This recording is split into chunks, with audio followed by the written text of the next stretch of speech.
We all come in to this planet with guides, and they're allocated to us even before we're in the womb, you know. We're here for a certain period of time. We don't know if it's like my sister Karen for 4 years or if you're here for 104 years. How do you want to live that life? And I heard a voice say, be a nurse. And I turned around, thought someone was behind me talking to me, and there was no one there. It was my guide. I worked out later. Be a nurse. I saw people die alone. I saw people die wretchedly. I saw people die just serenely. I saw people die in my arms. Don't Be Caught Dead, the show bringing stories of death back to life. Here's your host, Catherine Ashton. Today I'm speaking with Leonie Fletcher Adams. Leonie is deeply passionate and highly experienced funeral celebrant whose spiritual values of non-judgment, kindness, integrity and connection shape every aspect of her work. With more than 30 years' experience creating ceremonies of meaning and memory, Leonie draws on a unique blend of formal training, lived experience, and soulful insight to support individuals and families through one of life's most vulnerable moments. Leonie's diverse qualifications include spiritual counselling, accredited mediumship, grief and loss training, metaphysical and liturgical studies. So glad I said that right. I hope I did.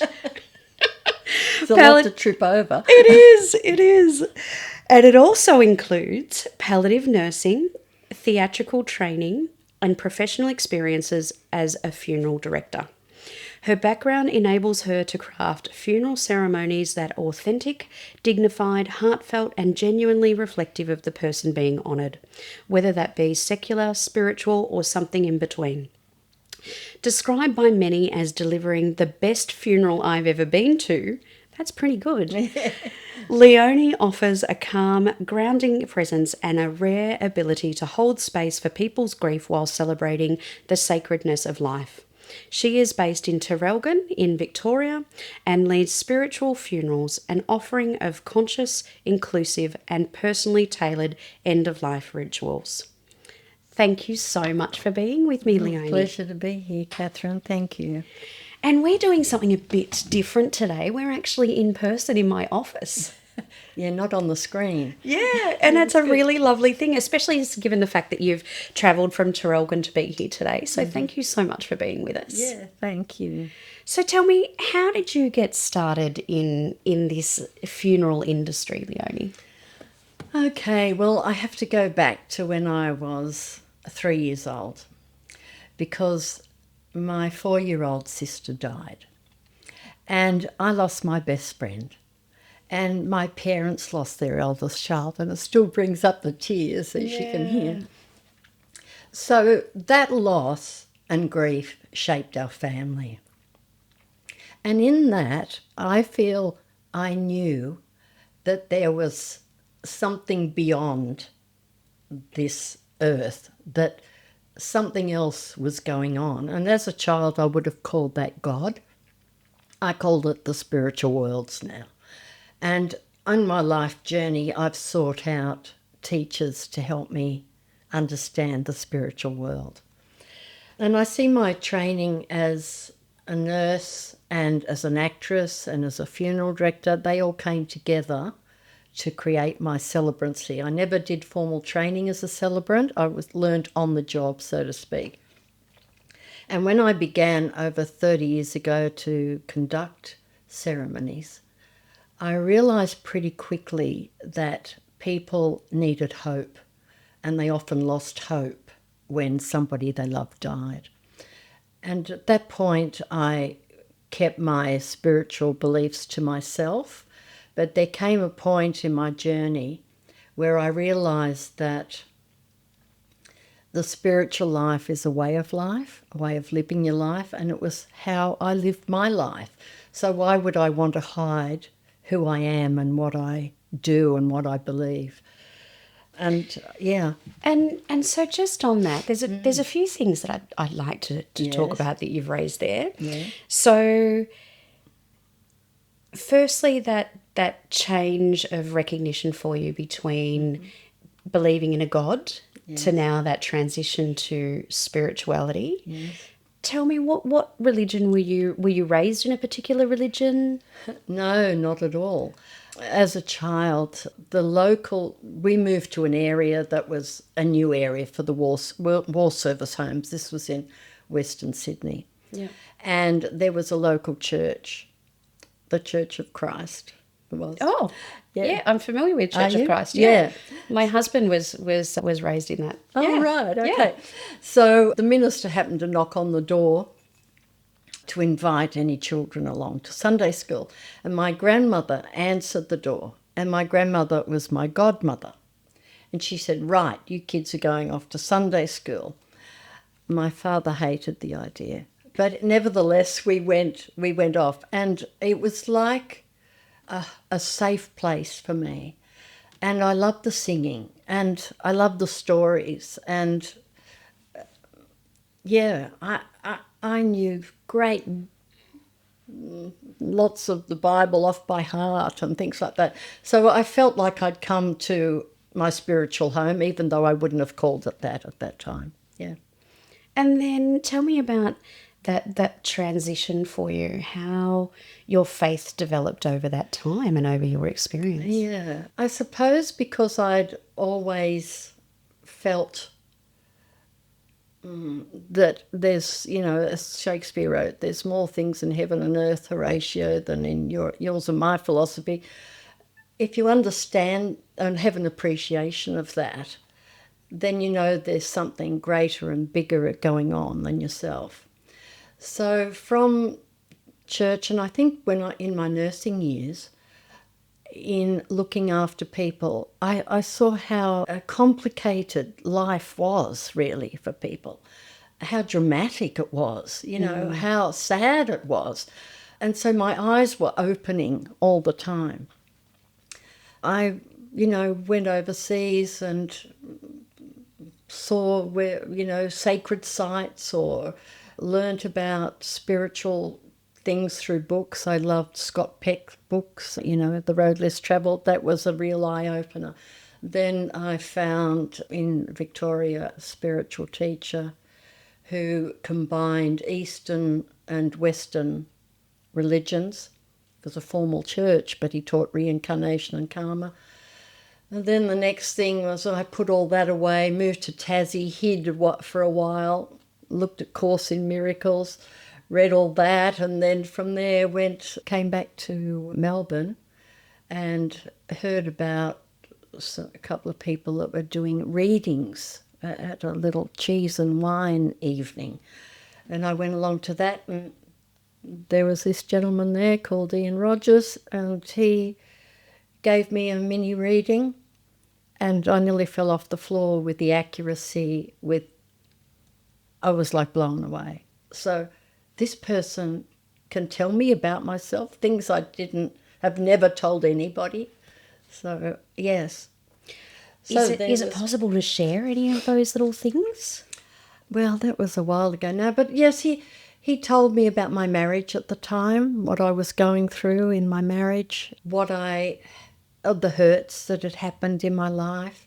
Told me about my spirit guides, who was looking after me and why. Yeah. So it was, even though it was only 15 minutes long at that time, I went, here's my next teacher. Yeah. I think the student finds the teacher. So I was always, as I say, that way inclined. Yeah. I just gravitated to. There's more to life than what we see, There's more going on than what we see. And to know that we're this tiny dot, and yet we can be so creative. Look at what you do, We've all got amazing talents, and that's very interesting. So just something that you mentioned there, that you ran away to Tasmania. yes. Was there any reason, anything that happened that drove that Well, that that's running funny. away? I think we all, at times in our life, feel like we just got to get away and regroup. And heal ourselves or we need change. What happened, my spiritual teacher at that time died. Things went a bit awry within people that had loved each other, and suddenly all our differences were coming up. Yeah, and I just felt, right, I just need to sort this out in my mind, what has happened here. So my husband and I went off to Tassie. We knew no one. We took our dogs, we took everything. Why Tassie? There was a friend of my husband's at the time who loved fishing, and he was down in Tassie. He said, and he rang up and he said, you should come down to Tassie. The fishing's great down here. Not that we fished, but yeah, let's come on down. It's so, pristine and beautiful. And it was like a phone call. Oh, well, let's go to Tassie. It was just instantaneous like that. And tell me, which part of Tasmania? In Hobart. We ride in Hobart. Yeah, wow. Just on Bell Reef Beach, where the cricket oval is. We're just, wow. on a cliff overlooking the water. And, it was magic. I still miss the fresh fish off the wharf down there and the fresh air. As soon as I came back to Melbourne, I could really tell the difference was, And so you moved back to Melbourne and you had this experience. Mm. Tell me what happened, like after that 15 minutes that you were quite blown away with what he was saying to you. Yes. What was that impact for you moving forward in your life? The marriage ended. I realised that, Ian helped me realise that I had a lot of spiritual knowledge in my mind, but I hadn't really gotten to the depths of myself as a person. So I went on a conference, actually. We took off to Vietnam. There was a few of us, and we learned about our spiritual guides, about our purpose in life, and, connection to the spiritual world. So it was starting to come out of my head where I had knowledge and to come into my being, to all the talents or creativity that I had now seemed to be more purposeful. I don't think I'm explaining it very well, but it was like, you can have maybe if I said about my nursing, if I'd done a university degree but had never changed a bed or a bedpan, what sort of nurse would I be? So I had all this knowledge here, but how can I be a better person on this planet? How can I put everything that's in Leonie into a good practice?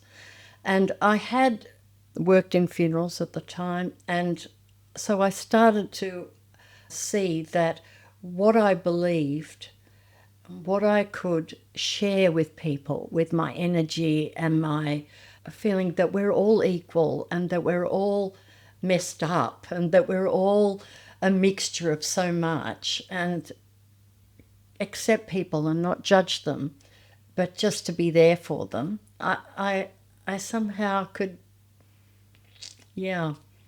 And from that moment in childhood, that little 3-year-old girl that experienced that major thing in life, then it somehow felt like that was the stepping off point for what I'm meant to do and be.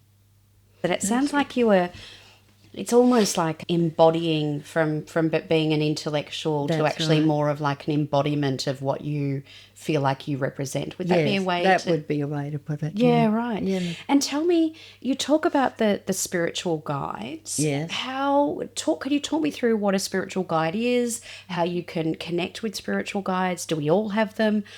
This is something I'm absolutely fascinated with. Oh, so right, if you can talk through that to me to give me a better understanding and the listeners a better understanding, that'd be great. Look, we all come in to this planet with guides, and they're there. They're allocated to us when even before we're in the womb, And there's always a guide that's there from birth till we die. That's our guardian. I guess some people call it the guardian angel. We wouldn't call it angels, but they're there to be an overseer for our life. Then we have guides to help us. So we've always got a guide. You know, you might say, oh, I know that's wrong, you know, and so that's your feeling? A gut feeling. So that's your guide yelling in your ears sometimes, you know, they're just there going, oh gosh, Leonie's making that same mistake again, you know, we're going to have to try something different.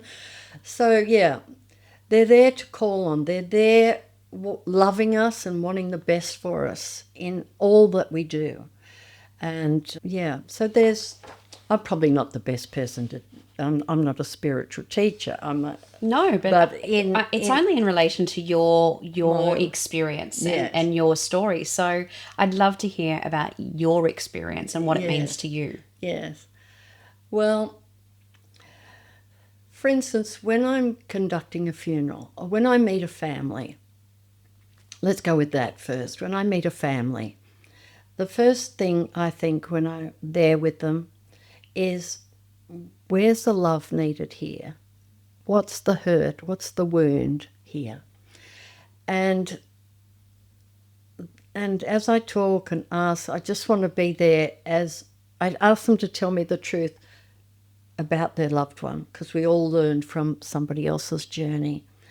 And they often, people can't tell the truth, very hard to tell the truth in this world.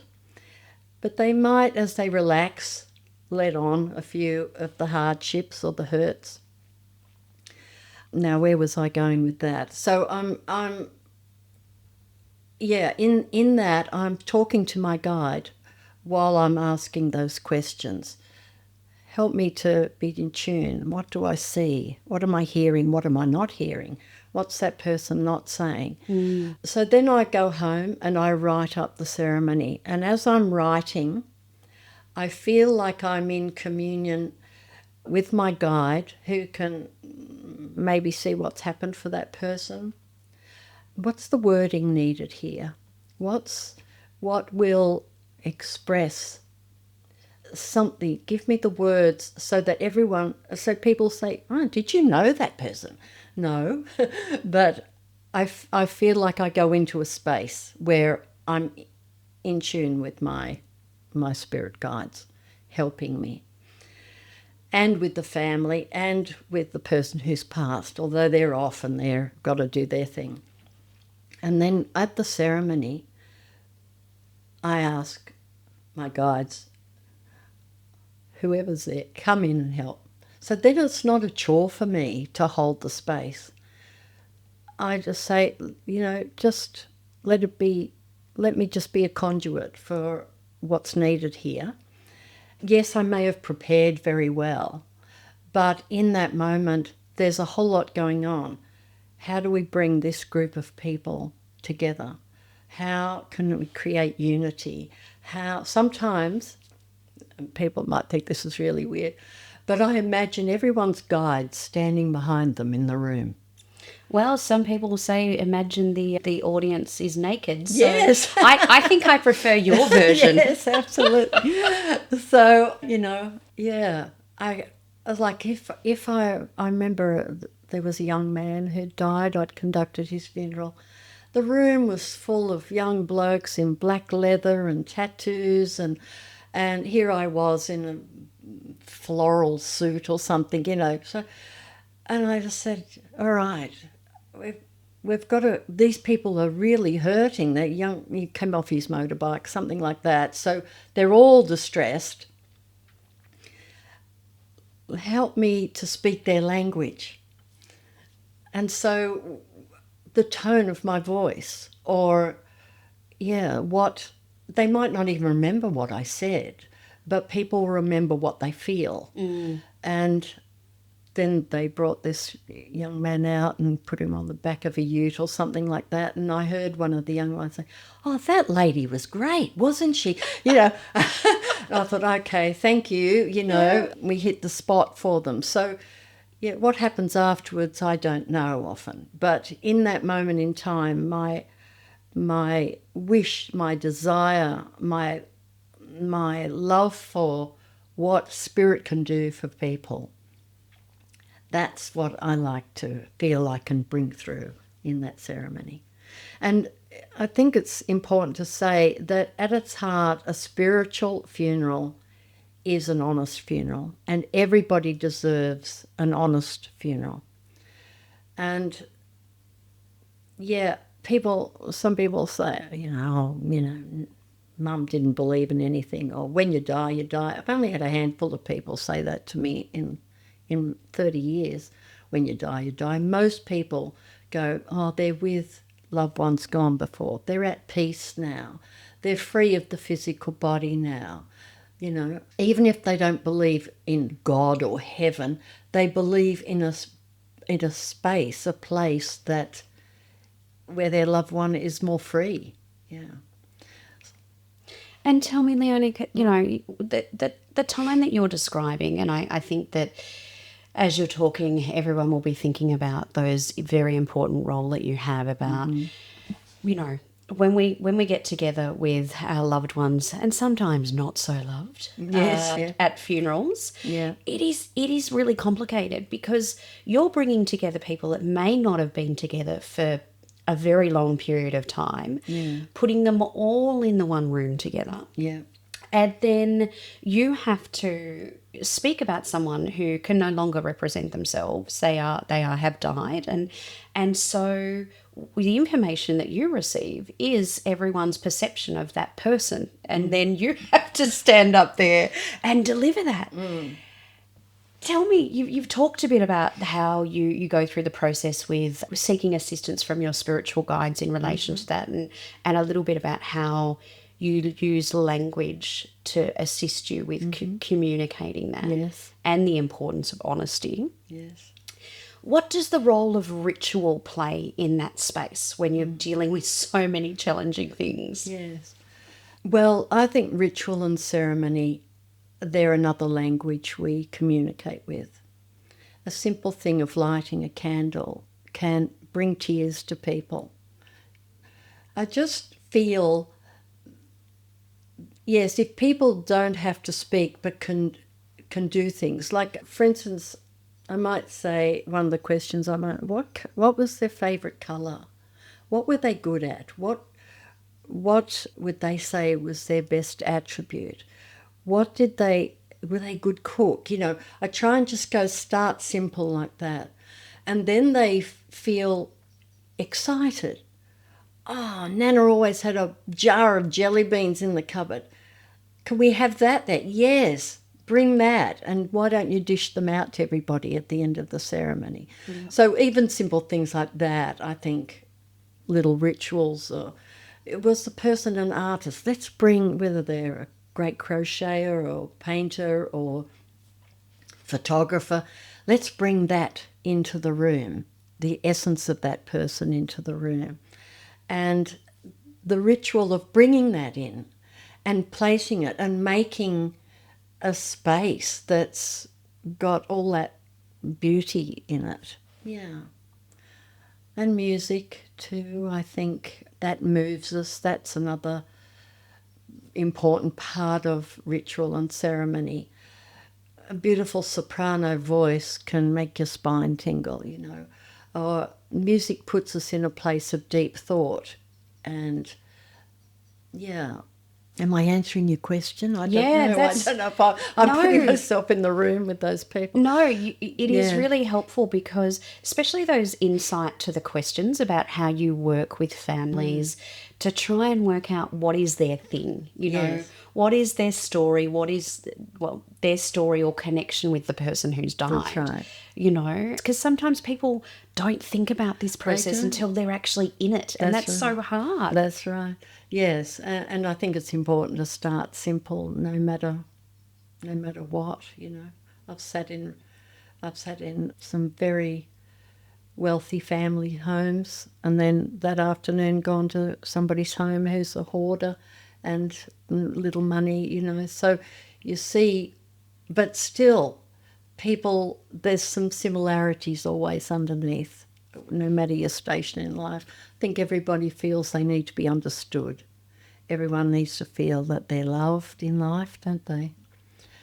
Let me tell you about a family that was quite memorable. It's just coming to mind. They were at war with each other. I meet a lot of families who are at war with each other. Sometimes I wonder why they're having a funeral, but they still have that feeling that's the right thing to do. But it is a good question to ask. Yeah. Like sometimes, is it really appropriate? Like if they are that warring, do they really feel like they have to go ahead? Well, sometimes it's in the person's will that they want a funeral, so they do, or there's one person in the family that organises it, or just that they have never thought they couldn't have a funeral. Yeah. They just think they should.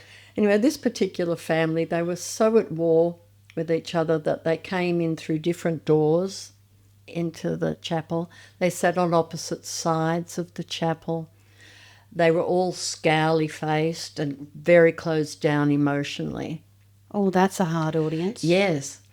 So I can't remember what I said now, but I do remember that, all right, I need to create some unity here. I need them to feel that they're here for a reason, or, and to do the best I can so that they feel that they've done the best they can.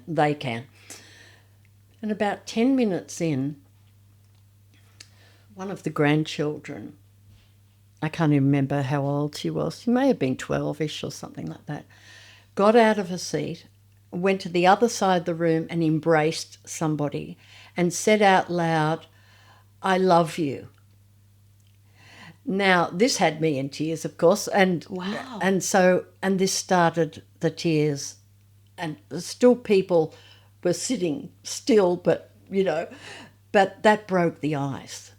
Yeah. What a courageous 12-year-old girl. Yes. So I thank my guides in that time for helping me create the space where she feels she could actually get up and do that. Yeah. And her guide was probably in her ear saying, why are you sitting here? You love Grandpa or whoever it was she went and embraced. I can't remember. And so by the end of the funeral, there was a feeling of we've done the right thing, and, we've said goodbye to, was it Grandma? I can't remember. And they even had refreshments together. Now, what happened after that, as I say, I don't know. I often ring the families. Well, I always ring the families about 10 days after a funeral just to see how they're travelling. Now all the organisation's finished and paperwork's underway, and they may have collected the ashes or whatever. So I just usually check in. And some people, of course, now are feeling that aloneness that happens. So they're grateful for a voice a little bit along the track to see how they are. Yeah. And what is the things that you find that are challenging for people after the funeral's been? People have probably, gone back to their working lives by this stage. 10 days is not a very long time, is it? No. Look, there's a lot to do with organising a funeral. There's a lot of paperwork. There's a lot of, you might be the executor as well and have to deal with the room at the nursing home or, so there's lots of things to keep busy, and it keeps your grief at bay a bit. But there comes a point where, of course, and people stop dropping food off, or, the cards have stopped coming in the mail or whatever. And people just get on with their lives. And so you're left, say it's a husband and wife and they've been together 60, 70 years, suddenly it's like their right arm's been cut off. And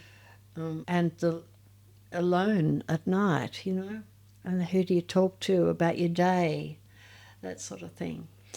So, and setting the place for one, I think, is place for one. The big thing that is such a difference. If they were someone who would sit down at a dinner table at night every night, and then that placement of just one. Yes. Yeah. The changes of routine, the changes in the way you communicate. in how you're seen, now you're a widower, Yeah.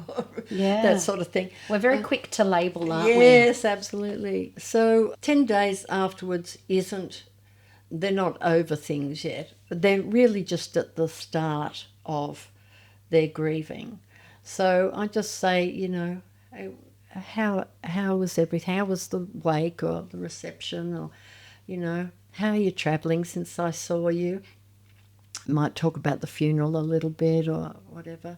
And I'll often say, well, you can always ring if you need someone to chat to. And, yeah, but it's just another little point. And then usually at the yearly mark, the first anniversary can be one of the toughest times. I'll always send a card in the mail, very old-fashioned thing to do. Such a lovely thing to do, though. Yeah, so I just say I'm thinking of you. It's the first anniversary, it can be a tough day, and wish you, I hope there's been some blessings for you in the year along with the sadness that you feel. So, yeah, it's just the keep going sort of thing. Of course, some people just get right on with things, but a lot of grief can still go unacknowledged. Yeah. And when you say unacknowledged, what grief comes to mind when you say that?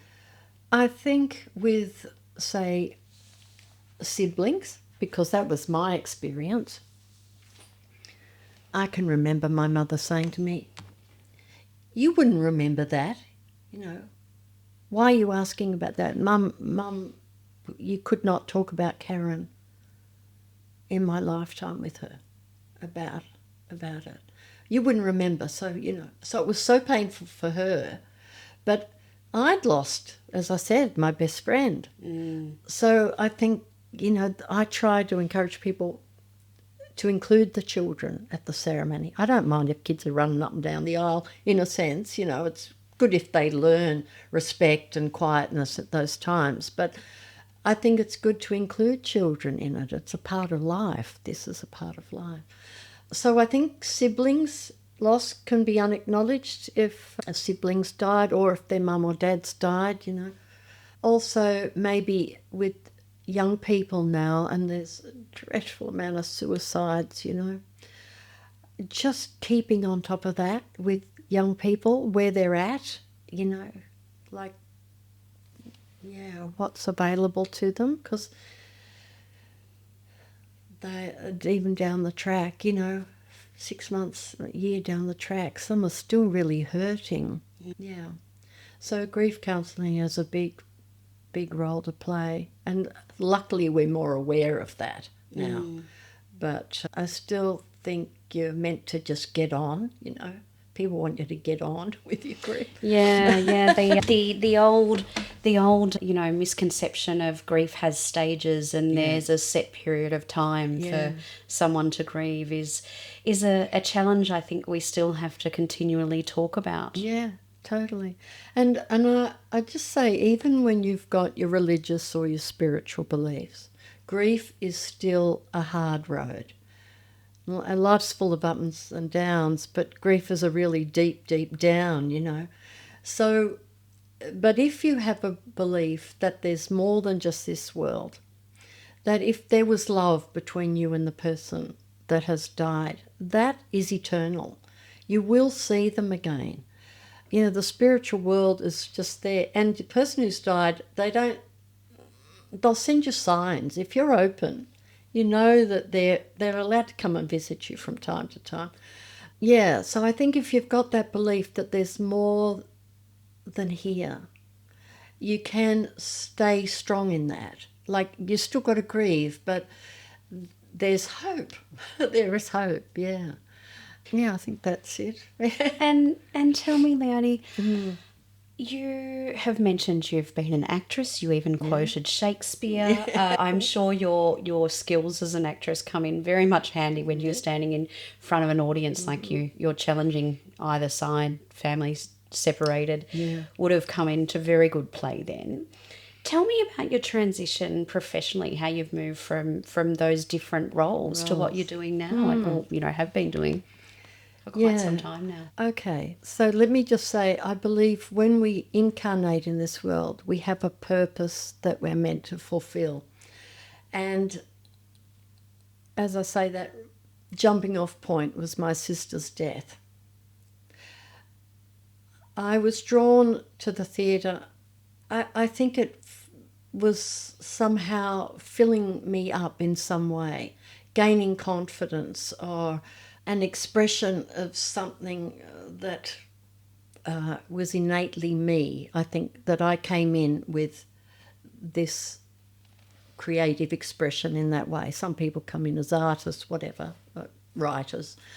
And then it came to a point where I could no longer play the ingenue roles, and I looked too young to play the mother or the grandmother. So I kind of stopped getting work.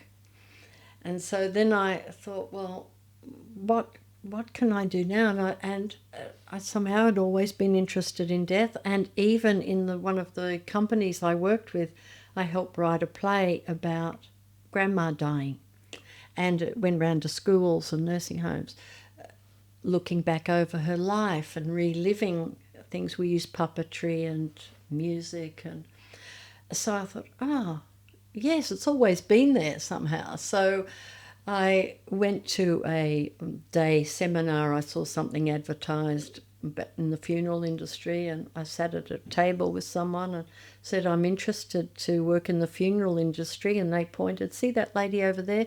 She's starting up White Lady Funerals in Melbourne. You might get a job there. So I did. And then I did. Wow. So, yeah. And from nursing, because in my nursing career, I did a lot of palliative care nursing, and I really liked it. I worked with the AIDS boys up in King's Cross in Sydney at the hospice up there. And so I learned a lot there. And what period of time was that? I'm trying to think. That was in my 40s. Yeah. In my late 30s, early 40s. I worked in that. That was when, Australia was leading on caring for the AIDS boys at that time, and not just boys, but mainly we nursed the gay community at that time.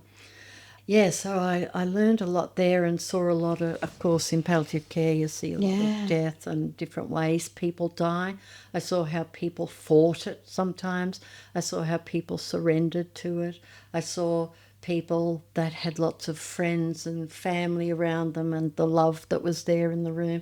I saw people die alone. I saw people die wretchedly. I saw people die just serenely, saw people die in my arms, so yeah. So it doesn't sound like there's any uniform way in which people die. No. And, everyone likes to write in the newspaper, Mary died peacefully. Well, what about joyfully? What about graciously? What about indignantly? What about ferociously? What about... I love that. Yeah. I love that. So I agree with you. I think that we should actually expand our repertoire of how we describe that. I think that's great. I think, though, why we say peacefully, because usually in those last moments before we die, there is a recognition, that's it. Like I'm saying spiritually and subconsciously. That's it. I am going. And then you're gone. So there is a surrender in those last maybe minute or two of you dying. And that's something obviously you have physically seen too in your experience. Yes. And how much do you think what you've witnessed in person and those deaths that you think about, how much has then that supported where your spirituality has grown? Well, I think it's just seeing life, experiencing life. And I don't see a spiritual life being separate from life. It just is. And so I just think it's informed my purpose. And I think I'm a healer with words. You know, I did the healing as a nurse. I know how to comfort people. I know how to make them feel comfortable in a bed. I usually can see what's needed there. So I learnt those basic skills. Then as an actress, I learned how to create space, how you said something could change the meaning of a sentence, the intonation. And I probably didn't learn to be, well, as an actress, you're trying to come across as being really real, but of course you're acting, aren't you? But that taught me how to create space, how to make sound, how to bring an audience in, seduce them in a way, you know, and relive the experience, because theatre is actually reflecting back life, you know. And then as a funeral director, I was getting all the knowledge, what was going on in the background, how to look after a deceased body, how that we still have to, that body carried that person, that spirit around for, 93 years, you honour that and you look after it and care for it. So, and then transport it to, and then you see it go into a cremator or into the ground. And so I feel all of those practical things just built on, to me it's just a natural progression or just a natural part of making up who I am. Yeah. And when you had that conversation with the lady who was starting White Lady Funerals, yes. Was that when you started to become a funeral director at that point? Yes, at that point. I think she took my name and number and said, I'll give you a call. We're just sorting out staffing levels, etc., etc. And then she called me and I think I started, she rang me on the Friday, I started on the Monday. Yeah, so it was an of course kind of thing. So from theatre and then straight into that. And then the reason I started to do celebrancy work, because families would come in who didn't want a priest or clergy, but they couldn't afford a celebrant because a celebrant costs more than the priest. I was already employed and I watched how celebrants did it. So I volunteered. Well, I could do that little ceremony for them. It's in the chapel. I'm already on salary. I can write something up for them. So that's how I got my smarts, really. Wow. So it was just an evolution that happened. And so that's now, at my age, I'm looking back from that 3-year-old little girl, she wasn't quite 3, and I just see my time in the Church of Christ, how that was, because home life was pretty awful, but I was nurtured as a child in the church. So I had a growing love of spirit then, although as I said before I would have called it God then, but I see that. And evolving into nursing, I just one day, well, it's actually funny, I worked in a bank for a year after I left school, and they had an upstairs bathroom, and I was coming down the steps from the bathroom and I heard a voice say, "Be a nurse." And I turned around, thought someone was behind me talking to me. And there was no one there. It was my guide, I worked out later. Be a nurse. Isn't that amazing? Yeah. And so, I thought, a nurse. So at the time, I saw, I think in the local newspaper, they were taking their next lot of enrolments at the hospital, local hospital. And so I signed up. Next minute I'm getting fitted out for a uniform and learning how to empty a bedpan. Wow. It sounds like that there's been certain moments in your life where it seems like everything's aligned very well at those moments where you're sort of at a crossroad. Yes. And yes, I would totally agree. But I had to be open to that. I had to hear it, didn't I? And that's not to say I haven't gone off track at times in my life, but I believe that I can see the pattern. I can see the journey. I can see who helped me get to the next bit. And we all have that if we're open to seeing that. We're all in our minds too much, and that's what I've been learning with my spiritual teachers now, that it's all in how we feel. And if you're in touch with your feelings, and that's what I try to put into my funerals, spiritual funerals and honest funerals, it's a feeling funeral. We're here for a certain period of time. We don't know if it's like my sister Karen for 4 years, or if you're here for 104 years. How do you want to live that life? What? And if I get people to reflect on their loved one's life, all right, what have they taught you? What have you learnt from what did you teach them?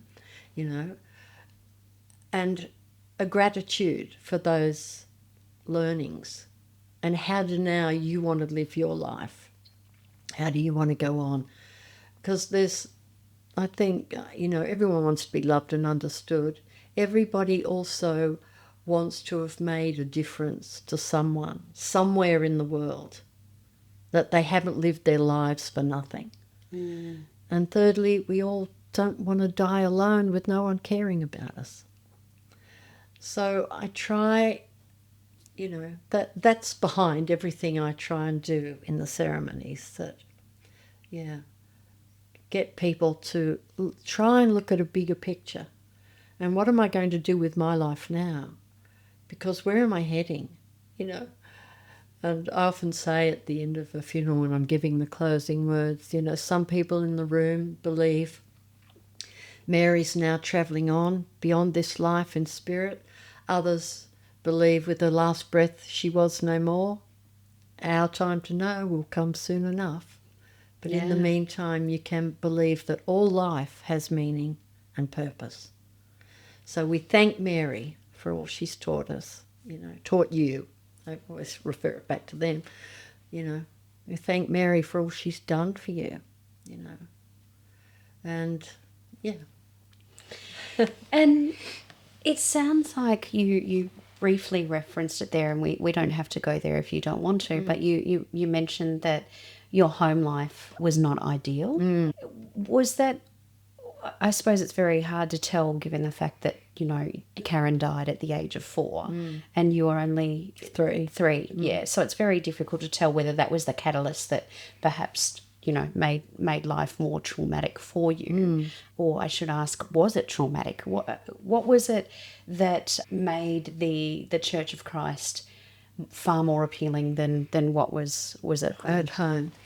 Well, as I said at the beginning, grief shaped our family. And my father drank. He was an alcoholic. Well, he drank more. My mother closed down. And, in a sense, the reason they got married was because Mum was pregnant with Karen. We only found out this later years, and sorry, Mum, if that upset you, but she doesn't care now. Yeah, so I think in that my parents were AWOL, really. So I was an observer right from the get-go. All right, this is different, and and I think Mum just worked. She was in that mode of just getting things done. She had another baby. My other sister was in a pram, so kids have to be fed, watered, dressed, cleaned. She got on. That was her way of coping. Dad's was to drink. So there was always that trauma. So I suppose this is very personal, but I suppose I grew up not wanting a marriage like that, not wanting a man that drank the money away, But of course we're all our mothers, us girls, I absorbed all that stress and grief and responsibility trying to bring them back together, Hey, look at me, I'm here. Well, You know, Dad's hurting, Mum's hurting, but, you know, that little child trying to make things right. And I think I've tried to be a good girl all my life. I've tried to fix things. I've tried to make people feel better. So hence the nursing, hence, you know. It's a really interesting that you use that term "good girl." I recently attended a play that there was a panel discussion afterwards, and one of the women who was on the panel was Fabienne Chevalier, and she is a well-known scholar in and talks about the good girl a lot, and about how that's really forced on women, and it's generally, you know, from that, you know, that background of sometimes trauma, that role that we always feel like we have to bring things together and fix them and be the carer. And we end up predominantly in those roles that are generally unpaid or lower paid roles that are caring for family and those. And it is really interesting how that is the perfect term for it. Yes, being a good girl. Yes, I think I tried not to make waves, not to upset them, you know. You feel all that as a little kid. You're a sponge for what's going on in the family. But spiritually, I would say, that's my karma. That's all right. What are you going to do with those feelings, Leonie? Are you going to feel sorry for yourself all your life? Are you going to make something of that? That's a whole journey, isn't it? But I can say from that point in my life, I've probably been a sad child. Although I love the theatre and love to make people laugh, and I think I'm good at making people laugh, I'm in touch with that sadness, and I think that what helps me be a good funeral celebrant, because I can feel the person's sadness too and be there with them. But it's also, I don't take it on. I'm not there to take away your grief or even heal your grief. I'm not there to make it better. I'm just there holding your hand while this is this vulnerable point in your life, and then I let it go, you know. And at that time, just letting you know there is someone who cares. You might think no one cares, but there's somebody who cares for that moment in time on your journey. Yeah. So I'm being a good person now rather than trying to be a good girl. Look, that doesn't mean you don't slip back into old habits, but on the spiritual journey, in all I've learned, I've seen how I've done that, been a people pleaser or tried to make things better for everybody. But you can turn it around. Yes, I try to make things better, but in a good way that's helpful or honest or caring, or, you know, without at my own detriment. It's interesting because you keep coming back and referring to something, a word that seems to be very strong with you is honesty. Yes.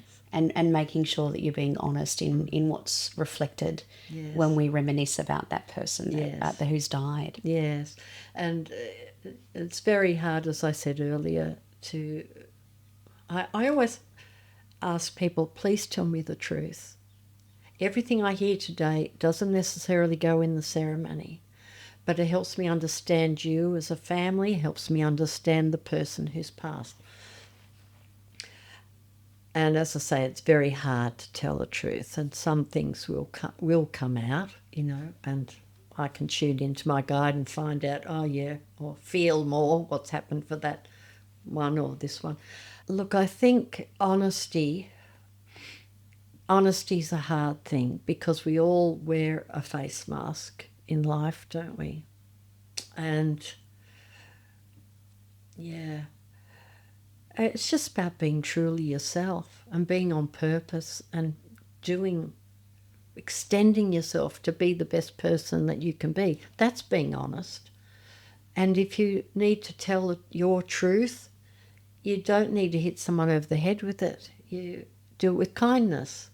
You know, so in a ceremony, I may have heard some things, but I will say, well,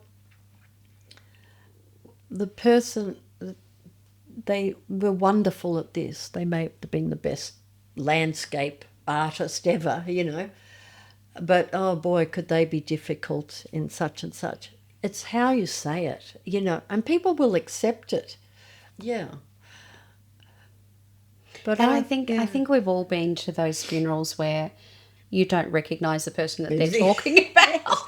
Well, that's what I say to the family. Is nothing worse for a celebrant if people are sitting there going, who's that woman talking about? You've got, that's where I say, in those simple things of talking with people, say, we're all shades of black and white. There's no judgment here.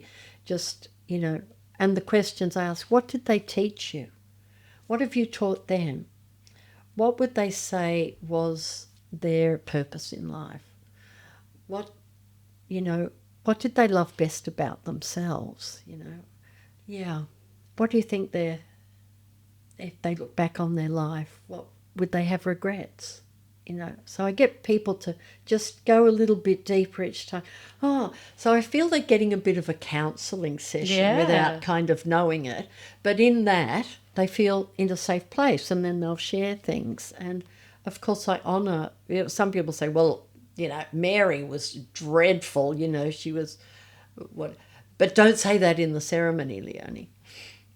I have to honour that. I'm not always in the position of, it's not up to me to blurt out everything about Mary, but to create the space where people can say from their heart. I always say it's the things from the heart people want to hear, not great things. Mary went to school there, and then she did university there, and then she did that there. We can all have a list of things we did, but what's their legacy? What have they taught you? How did they love enough? Did they do enough? Would they feel satisfied with things now? So, And have you seen, as we see more encouragement for end-of-life planning and people perhaps with voluntary assisted dying and, the palliative process as well that we have available to us, it encourages people to think about what they want said at their funeral, perhaps what they don't want said, what music they'd like to play. Yes. Is that helpful if people do that for you in preparation? Have you seen an increase in that? I think because I'm from the baby boomer generation, people are thinking about their funerals more, and any opportunity I get is that I like to encourage people, even if it's just writing down you want to be buried or cremated. And if where you want to be buried, is that important where you're buried? Is there a grave you want to be near or in, So family have that question answered. Yeah. I think what I say to people is make a cup of tea, get a pad and paper, and imagine yourself, if you can, lying in that coffin and who's standing around you. And what would you want them to know that would help ease their tears? What can you do as an act of love for those people? So, because if you think about a parent dying and there's, 5 siblings, one of them will say they were the favourite, so they have a better say in what should happen, All those things rise up in people. So that's why it's good to have a will, isn't it? It's good to have a will. And appoint an executor, because they're the ones that can have the say. That's right. But, and write down if there's music you like, poetry or whatever. Just that gives a person an insight into what's needed. What's your, favourite flower, that sort of thing. So it doesn't have to be complicated, but just a few things, and put that with your will and let someone know where your important papers are. That's the other key, isn't it? Yeah, that's it. Yeah, so you're all good with that, aren't you, with your stuff? I am. Well, I think we're all in our own way trying to encourage that, whatever form or shape we can. Yes. I think it's an act of responsibility for self and an act of love. Yeah. But I also like to say the funeral is for the people left behind. So how do you want to honour your loved one? How do you want to celebrate them? How do you want to encourage people to learn from their story? What do you want to know? Because the person who's died is actually beyond all the funeral stuff, really. They're on to the next bit, you know.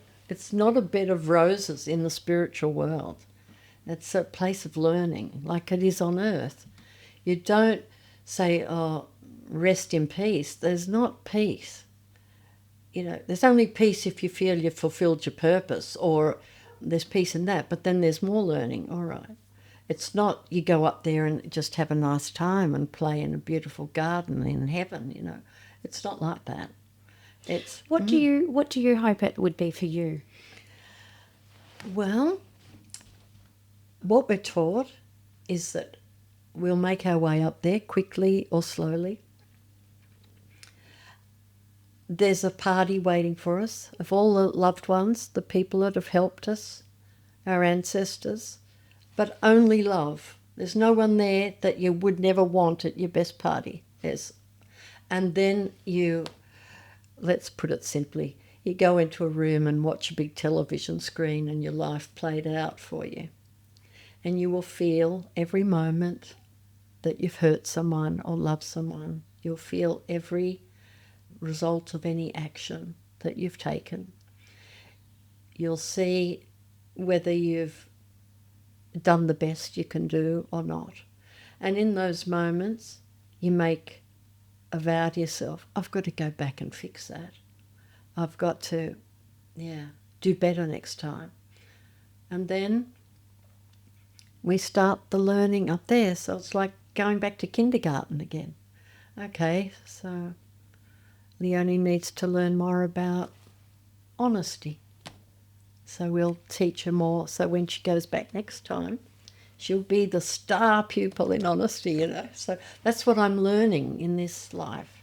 And so there's a cycle of reincarnation. Yes. Learning, and then so it sounds like the model is very similar to perhaps a Christian faith where there's some sort of life in review process. Yes. Then there's a learning process. Then there's a reincarnation process. Yes. So you can then come back to a life on earth. Yeah. To make amends. To make amends, yes. To do better than you did before. To, grow. We're meant to grow each time. Yeah. To be truly what our spirit is. Yeah. So, the space between what do I want? Well, I think we can create. I think we're also creative up there. So I've always wanted a little white picket fence with a rose arbor, you know. Lots of animals and beautiful flowers. So I'm hoping they'll let me live in something like that while I go off to learning school, you know. But we don't have to carry these ailing bodies around anymore. We're more free that way. But we still have to learn and grow. Yeah. And I, from all I'm taught, there's levels in that, you know. And some people just dig in and don't want to grow and don't want to be better people and contribute. So they've got some tough learning up there, you know. So they've got to go to a bit of a different school, you know. So, yeah. Everyone's spirit is dealt with accordingly. Leonie, I can't thank you enough for our chat today. It's been very insightful. And is there anything that you feel like you wanted to make sure we've covered off on everything that you wanted to? It's just about truth, you know. The Irish have a saying, the truth comes out at the wake when the whiskey's flowing. You know, so often that's why people sit in the funerals and go, you know. And I think there's a feeling that most people feel they have to endure a funeral. There's a perception that they're gloomy, sad, dark, you know, and irrelevant because, say, a priest or a minister has to go by the church protocols or the written service, and then they just put in a deceased person's name, you know. So that can feel entirely irrelevant, whereas a celebrant can personalise the ceremony, dig deeper and be more creative. Yeah, so I think... And I really like when you were talking about how you spend time with the families to, simple things like the jelly bean jar. Yes. Like that is a way to really honour someone and create that ritual of what that person meant. So it isn't just a name that's been added to an order of service That's over right. the last person's name. Yeah, that's right. And little touches too, like, do we want, a basket of roses there so that before we close the curtains, everyone in the room, if they like, can come and place a rose, because Mary grew roses. Her rose garden was magnificent, and everyone can do something. I feel, rather than just coming to a funeral and sitting there, if people do something ritualistic like that, then they're saying, my spirit recognise yours, and they place a rose on the coffin, and some people will do it quickly and walk away and a tear's running down their face. Or some people will take that moment and kiss the coffin as well and place the rose on it. Or they just spend a quiet moment there. Or, grandma and granddaughter might walk up together and, and place a rose, So you see those sort of things that make it a beautiful moment, really. Yeah. And you just mentioned there the closing of the curtain. So someone who is completely unfamiliar and may never have attended a funeral before, they may be thinking, what curtains? Yes. Oh, yeah, sorry. Because I still work mainly in the traditional funeral chapels or at the crematorium. And in the funeral chapels, there's often a curtain closes as the last song's played, the final words have been said, the curtain just closes gently. Finish, blow out the candle. Now it's time to warm yourself up on the inside after the emotional moments, beforehand. And so that's why we have a wake, People in a less formal situation, they can let go a bit.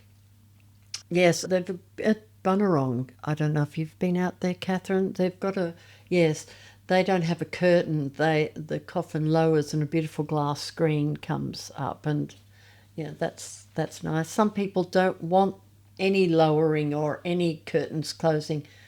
They just want to leave the coffin there, and people can come even while they're having a cup of tea, come in and spend a few quiet moments with the person. That's nice. I like that. Yeah, nice.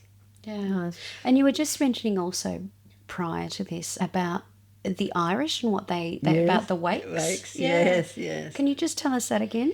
All right. So, as I was talking about, it's very hard to tell the truth, be honest. And the Irish say, the truth comes out at the wake when the whiskey flows. That's when you really know who the person was and how they affected you.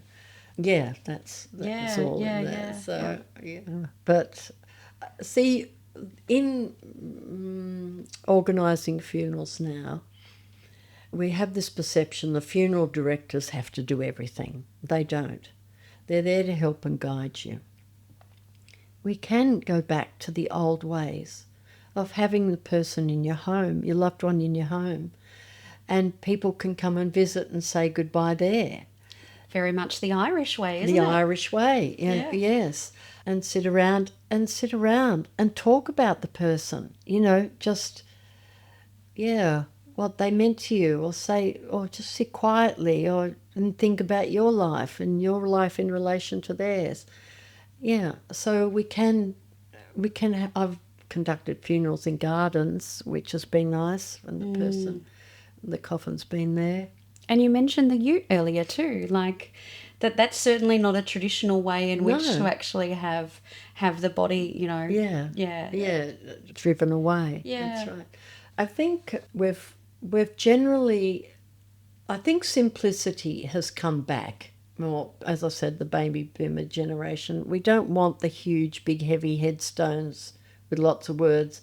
We don't want, heavy wooden caskets, and they're cultural things still. But, for instance, I've chosen a natural burial. So there's no plaque, no nothing. It's maybe a tree planted, but I want my... And have you chosen a place for the natural burial? Yes. And, then I want my family and friends to carry me to the grave. I want them to shovel the dirt in. I want them to stand around and say what they loved about me and what they found hard to love about me. I want lots of flowers. I want some live music. Yeah.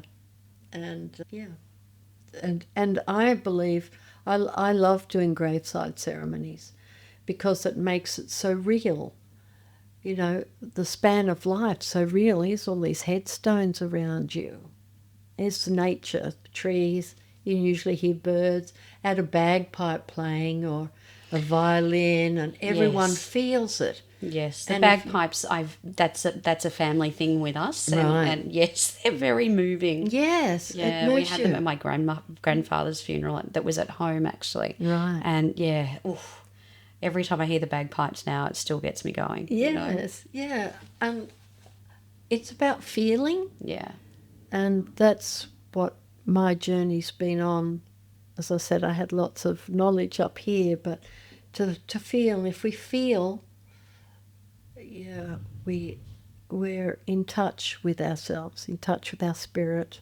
And I think those things out in nature like that, the bagpipes playing or a violin, a learned violin, or somebody singing, out there, you can't help but be in touch with your feelings in those moments. So, whereas we're in a chapel and, Yeah, it's a very different a feeling. very isn't it? different feeling, I love sometimes to tell a story that in ancient, God, the word's just gone out of my mind, but the women, some Aboriginal ceremonies like this, the women came together and they weep and wail when there's been a death. They weep and wail, not just for that death, but for all the sorrow in the world.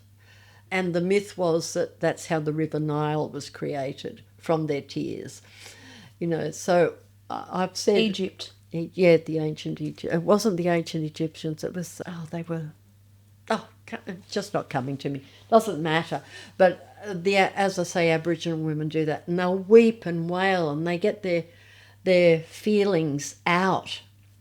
And I think sometimes when I'm in a chapel and everyone's sitting there, and all subdued, and I think, here's this beautiful young person whose life has been shortened. We all, let's all weep and wail and get it out. Let's all stand around and hold each other. Because I find, like, when you're talking about this, actually, I know myself, like, I stifle my sobbing when you're in that scenario because you just don't want to be, offensive or it's just sort of like, it better not be too over the top. Too over the top. But if there is not a place to do it, like, that is the place to do it. Yes, so it's absolutely. so weird that we do feel that we have to restrain our emotions when it's one of the rawest things and the most natural things we can do and experience. Absolutely. Yes, I wonder what it'd be like to do that.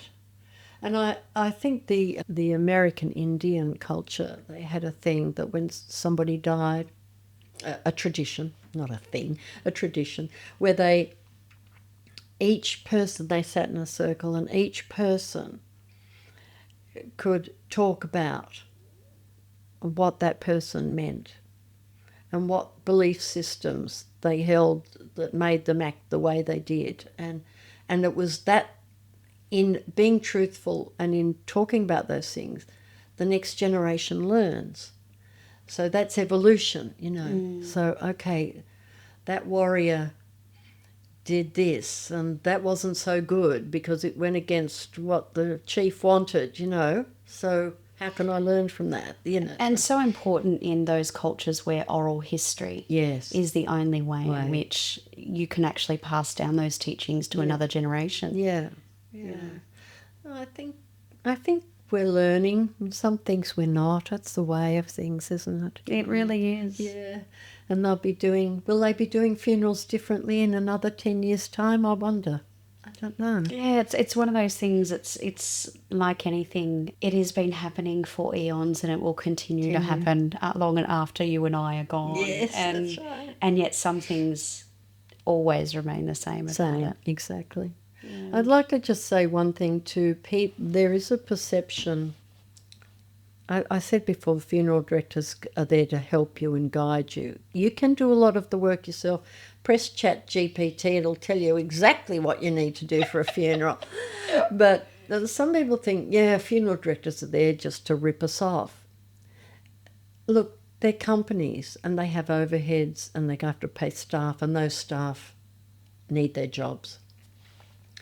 But 99% of the funeral directors I deal with, they're caring, compassionate people, and they want to help. They feel drawn to that, not because they, are horrible people. They're there because they've got a history of maybe a funeral director helping them in the past, or they're, as I say, they're compassionate and they want to help people at a vulnerable time in their life.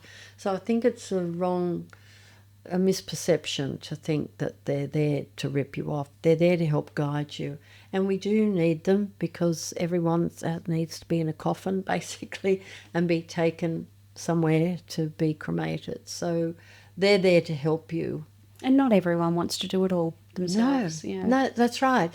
You're at a time where your life falls apart. And yes, you're vulnerable, but people aren't there to rip you off. They're there to try and help you make good decisions. But as we said, if you've written down some things, some of those decisions are taken away, and in your grief, you say, thank you, Mary, for writing that down. I know what you want. Okay, and now this is what I want to do to express how I felt about you. Yeah.